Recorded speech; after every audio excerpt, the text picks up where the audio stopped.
Okay, this is an answer key for starter practice with the Phillips curve. If we have the U.S. currently experiencing full employment and the government cuts personal income taxes by 5%, we should start at full employment on our aggregate demand, aggregate supply graph, and we should see that cutting personal income taxes is a demand shifter. Demand is going to shift to the right. As a result of that, on the Phillips curve, we should show point A at full employment. And then because we shifted aggregate demand to the right, that means we're going to stay on the line and we're going to shift to point B to the left. Question number 2. Assume that country Z is currently experiencing a recession. Suppose there is a significant decrease in energy prices. My first reaction should be, is this a demand shifter or a supply shifter? Energy prices are going to universally impact supply across the economy. We should start with our aggregate demand, aggregate supply in a recession.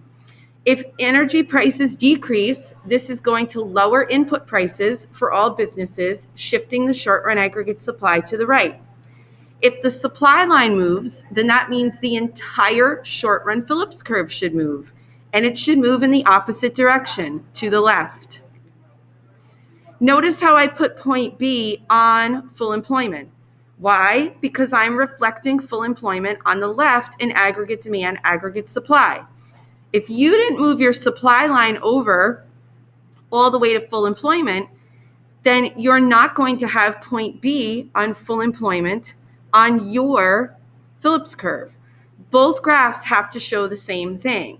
So if I'm showing full employment on the left, I ought to show full employment on the right as well.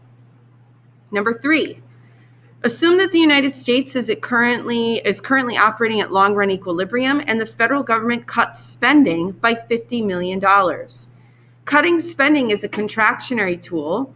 That means that aggregate demand will be shifting to the left. Now we have to show that with the Phillips curve. Point A should be at full employment, and because we did a demand shift, we should be staying on the line and we should be shifting in the opposite direction to the right. And lastly, number 4, assume Fisherland is currently experiencing an inflationary gap and the central bank opts to sell securities on the open market. So on the left-hand side, you see my inflationary gap. We are producing beyond full employment, and we're going to shift to the left. Why? Because selling bonds or selling securities makes the money supply smaller. This is to contract aggregate demand. On the right-hand side, we started with point A on the inside of the long-run Phillips curve to reflect an inflationary gap. Because we shifted aggregate demand, we're going to stay on the line. And because we shifted aggregate demand to the left, we're going to shift the point to the right on the Phillips curve. Again, just like in a previous question, I shifted aggregate demand all the way to full employment. Therefore, my point B must also be at full employment.